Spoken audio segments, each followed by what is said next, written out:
Hello, Vinyl community. It's Matt here again. Happy Record Store Day to everyone. As I'm sure many of you know, every Black Friday we have Record Store Day. So I actually did go out today. Went to a few record stores. Went with my friend Charlie. So that was a lot of fun. I think we were actually out for like 5 or 6 hours. We and then okay, that included lunch, but still. Yeah, so let's get right into it. I bought 5 records. Now, I actually did not end up buying any of the Record Store Day releases. There was one I was looking for, I didn't find it. But I did buy, I think, some pretty good stuff. So the first stop was the Glass House, that's in Pomona, California. And I'd only been there once before, about 3 weeks ago, and they had a record which we'll get to in just a second, that I almost bought and I didn't. And the guy that I was talking to in this said, "Well, come back Black Friday, everything's going to be 30% off." So I thought, okay, well, maybe I'll do that. But so without further ado, that record, which was still there, is Pulp. This is hardcore. So this was I was about to say this was Pulp's second album. That's not true at all. They had several albums before Different Class, but Different Class was the big breakthrough in '95, and this then was the follow-up. This is Hardcore, and I've never owned this on any format, so I was really pleased to get it.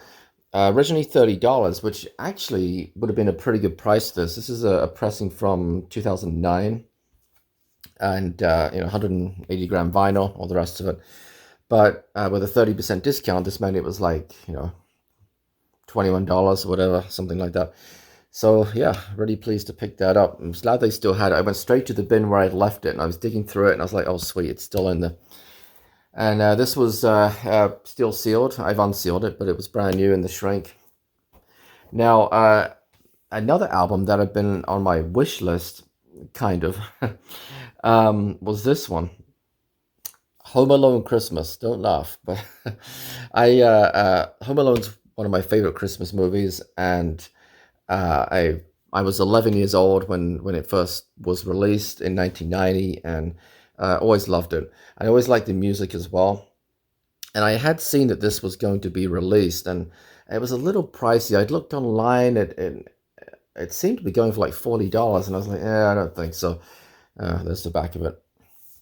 But in the glass house at the front, they had probably 8 crates of records, and there was a sign that said something like "new vinyl at wholesale prices." And I thought, okay, well, let's have a look. So this was the first one I saw. It was right at the front, and I grabbed it. This was $26, which I thought was a pretty good price for this. And it's on green vinyl, which I'll show to you right now. Right there. Pretty nice. And I guess it's a limited edition pressing. It's limited to 1,500 apparently, and it's a combination of Home Alone 1 and Home Alone 2, and the best, most festive songs from each movie. So really pleased to pick that up. And there was a third record that I bought from Glasshouse, and this was a blind buy. I saw it sitting on a stack, kind of off to one side, and I thought, you know what, we'll give it a try. It's Soulful Sounds from Soulville. Originally $15, of course, it had the 30% discount. Oh, I should mention that the Home Alone, that did not have a discount, but it was only those crates at the front, the new vinyl that didn't. All of the used stuff had the 30% off. And it's a double album, so yeah, so this should have been $15, so I ended up paying $10.50 for it with the discount. And it's the Reverend Bobby Fulton, who I've heard of, presents Soulful Sounds from Soulville. It's on, I don't know what the label is, Get Hip Archive Series, it says. I don't know, I just thought it looked interesting. I don't know too much about it, I gotta be perfectly honest with you. Like I said, it is a double album. I'll show you one of the records here. I really like the labels. It's pretty nice. Nice colors. I just thought, it's got to be decent. And it's a blind buy, but I thought, what the heck, right? What the heck?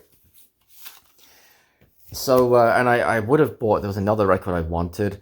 I and I've seen it on eBay. It's a I was gonna say a bootleg. It's not really. It's a copy, a pirated copy of Substance by New Order.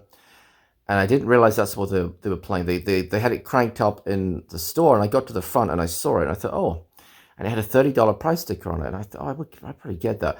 It turned out that somebody else in line behind me had already caught it, so I missed out on that. It's I think it's from Japan or South Korea. I've seen them on eBay, but 30 would have been a pretty good price. But it sounded great, so maybe I'll try and pick it up. We'll see.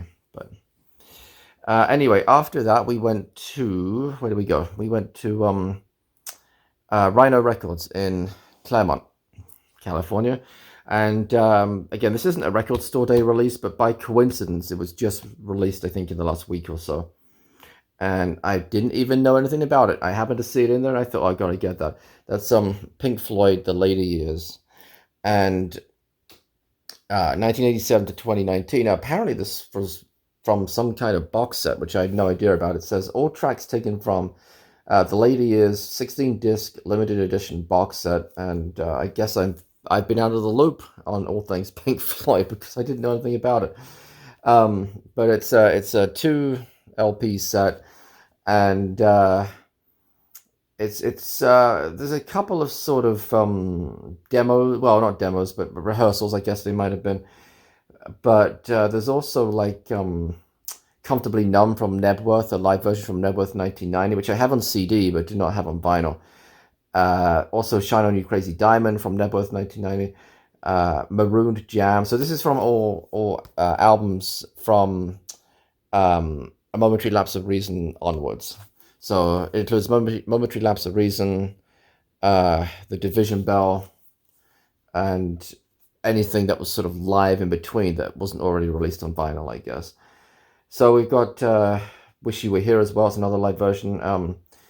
There's also some 2019 remixes which sound interesting, and here's the back of it.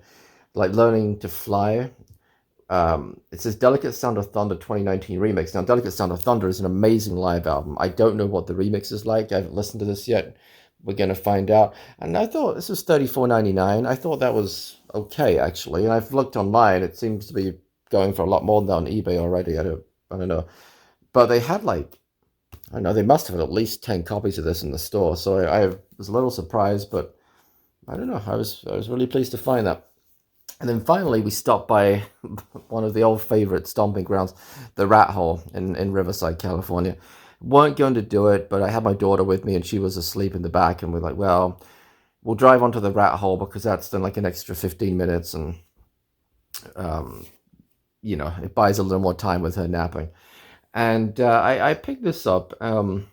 It's the first album from the War on Drugs. It's called Wagon Wheel Blues. Now, I don't know much about the War on Drugs. I know a little bit about the most recent album. I love the song Pain. I think that's a fantastic track.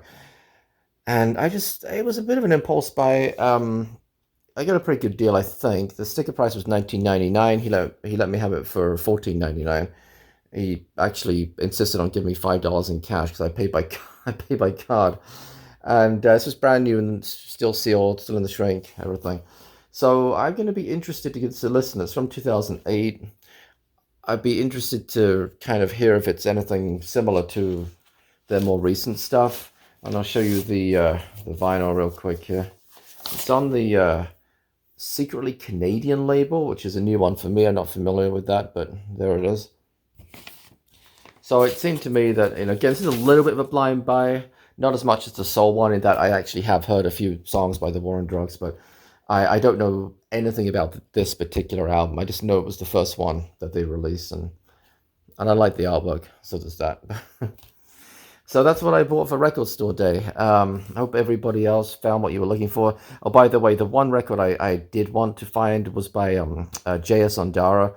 I did a review of his, what's the name of the album? Tales from America, I think. It was released early this year. I did a review of that, I don't know, 8 months ago or something, and was raving about it. And there was an EP that he put out for Record Store Day that was B-sides and things like that. And I was hoping to find it, but neither the Rat Hole nor Rhino had it, and the Glass House didn't carry any Record Store Day exclusive vinyl. So yeah, it's a little bit disappointing. I may buy it online. We'll see. I might try to listen to it first, but anyway. So I didn't find that, but I think I found some other good stuff. So yeah, leave a comment below. I'd love to know what everybody else found. If you found what you were looking for, if you found any good deals, because like I said, it for me it wasn't the Record Store Day exclusives were cool, but there wasn't that much I was really interested in because I looked at the list beforehand. What I was more interested in was just, just getting out, and it was nice to go with a friend to go record shopping. But I knew that the Glass House had the 30% sale, so that was attractive too. Yeah, so that was kind of the lure, the big attraction for me.